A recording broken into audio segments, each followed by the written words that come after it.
Hey Rhonda and Joy, I wanna know, how did you meet up? Oh, well, it's a fantastic story actually, because in Denmark I was at a workshop where I met this fantastic American woman, Teresa Knight, and I talked to her about wild horses and my passion for shooting wild horses, and she told me about her cousin, Joy. So I talked to Joy over Skype, 3 hours, and then I bought my flight. And now I've been here for more than 2 months. Yeah. Yeah. Yeah. And I've had the wonderful pleasure of having Rhonda as a guest for 2.5 months here in Boise, Idaho, near Boise. And my cousin told her that I had 2 Mustangs. And this is my first Mustang. This is Honey. She's 22 years old, and I got her when she was 2 years old. I won her at a BLM raffle in the fair. And I had never had a horse before in my life, and I was 30 years old, and she was just trained out of the wild, so she had only been 6 months out of the wild.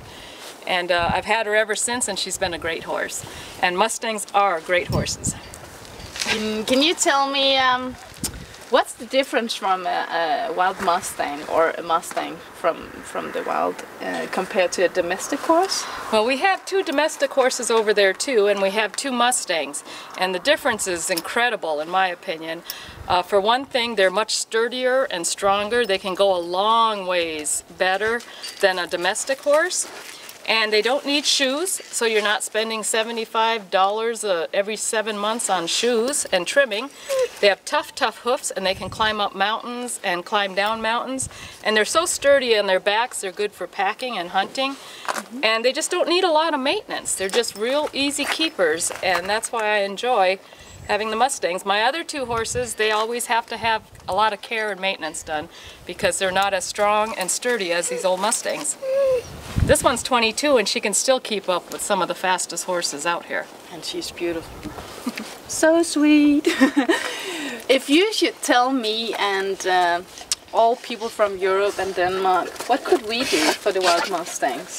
Because I really feel like, ooh, I love being out with the wild Mustang. It really connects me to who I am, and yeah. Well, I would tell anybody in Europe, and I know several people that have adopted wild Mustangs right out of Idaho that live in Europe, and I would just tell them the importance of them and how sturdy they are and how great it would be to own one. And I know those that have them love them. So you just kind of basically need to get the word out that Mustangs aren't trash horses. They're good horses, and because of all their different types of breeds in them, they've got strengths in all kinds of areas, not just one. Okay. Yeah, I think that's fine. And Honey agrees. Thank you, Joy. Thank you, Rhonda.